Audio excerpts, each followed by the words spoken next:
എറണാകുളം മൂഴികുളത്തെ ചാലക്കുടി പുഴയാറിൽ സ്വന്തം അമ്മ കുഞ്ഞിനെ പുഴയിലെറിഞ്ഞു കൊലപ്പെടുത്തിയെന്ന വാർത്ത വളരെ ഞെട്ടലോടെയാണ് നമ്മൾ കേട്ടത്. ഈ 4 വയസ്സുകാരി നിരന്തരം പീഡനത്തിനിരയായി എന്ന ഞെട്ടിക്കുന്ന വിവരങ്ങൾ ഇപ്പോഴും പുറത്തു വന്നുകൊണ്ടിരിക്കുകയാണ്. കുഞ്ഞിനെ പീഡിപ്പിച്ച അടുത്ത ബന്ധുവിന്റെ അറസ്റ്റ് പോലീസ് രേഖപ്പെടുത്തി. 2.5 വയസ്സ് മുതൽ കുഞ്ഞിനെ പീഡിപ്പിച്ചെന്നാണ് പ്രതിയുടെ കുറ്റസമ്മതം.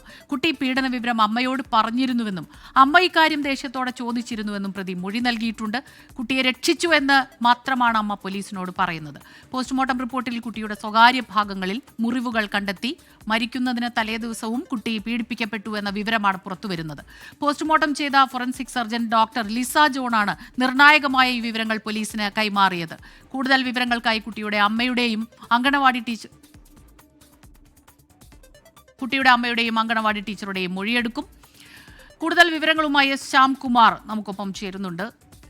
ശ്യാംകുമാർ, സത്യം പറഞ്ഞാൽ ഈ വാക്കുകളിലൂടെ ഒന്നും ഈ ഞെട്ടലിനെ കുറിച്ച് നമുക്കുണ്ടാകുന്ന ഒരു ആധിയും അതിനെക്കുറിച്ചൊന്നും പറയാൻ പറ്റില്ല. പക്ഷേ കൂടുതൽ വിവരങ്ങൾ പുറത്തു വരുന്നു. അപ്പോൾ ഈ പ്രതിയുടെ മൊഴി കൂടുതൽ അയാൾ കുറ്റം സമ്മതിച്ചിരിക്കുന്നു എന്ന വിവരം വരുന്നു. കൂടുതൽ വിവരങ്ങൾ വരുമ്പോൾ അത് വല്ലാതെ ഞെട്ടിക്കുന്നുണ്ട്. അമ്മ ഇക്കാര്യം ചോദിച്ചിരുന്നു ദേഷ്യത്തോടെ എന്ന് പ്രതി പറയുന്നുണ്ട്.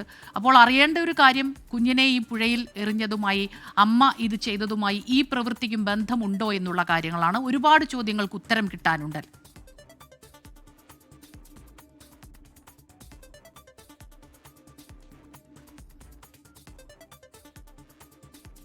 ശ്യാംകുമാർ അല്പസമയത്തിനകം തന്നെ ഈ വാർത്തയുടെ കൂടുതൽ വിവരങ്ങളുമായി നമുക്കൊപ്പം ചേരും. പീഡന വിവരം കുട്ടി അമ്മയോട് പറഞ്ഞിരുന്നുവെന്നും അമ്മ ഇക്കാര്യം അറിഞ്ഞ് ഈ പ്രതിയോട് ദേഷ്യപ്പെട്ടുവെന്നും പ്രതിയുടെ മൊഴിയിലുണ്ട്, കുറ്റസമ്മതത്തിലുണ്ട്.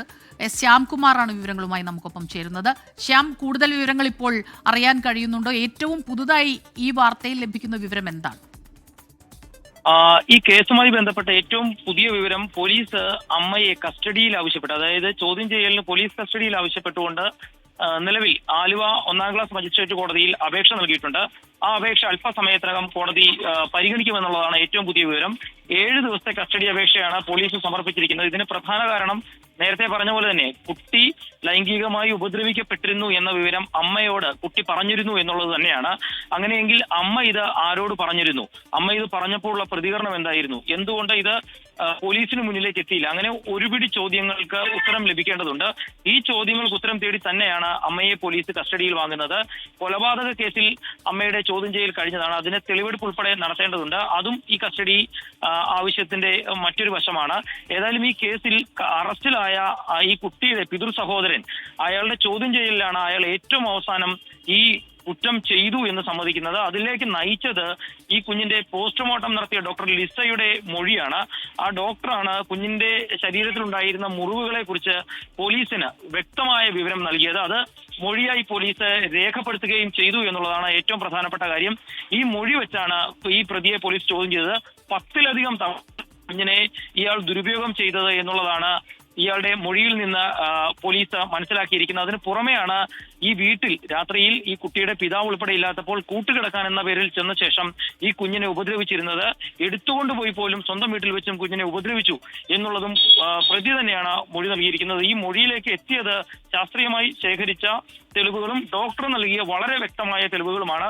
ഏതായാലും പ്രതിയുടെ അറസ്റ്റ് രേഖപ്പെടുത്തി കഴിഞ്ഞു. പ്രതിയുടെ വീട്ടിൽ ഫോറൻസിക് സംഘം എത്തി തെളിവുകൾ ശേഖരിക്കുകയും ചെയ്തിട്ടുണ്ട്. വളരെ ക്രൂരമായ ഒരു കൊലപാതകത്തിലേക്ക് എത്തുമ്പോഴും അതിന് നയിച്ചത് ഇത്തരം കാര്യങ്ങളാണോ എന്നുള്ളത് അമ്മയോട് ചോദിച്ച് മനസ്സിലാക്കണമെന്നുള്ളത് തന്നെയാണ് പോലീസ് പറയുന്നത്. ഏതായാലും ഈ വിവരം അമ്മയ്ക്ക് അറിയാമെങ്കിൽ അമ്മ ഇത് ആരോടൊക്കെ പങ്കുവച്ചിട്ടുണ്ട് എന്നതടക്കമുള്ള വിവരങ്ങൾ പോലീസിന് ശേഖരിക്കേണ്ടതുണ്ട്. അതിന് കസ്റ്റഡി പോലീസിന് ആവശ്യമാണ്. ഈ സാഹചര്യത്തിൽ കൂടിയാണ് ഇന്നത്തെ കസ്റ്റഡി അപേക്ഷ കോടതി പരിഗണിക്കുന്നത്.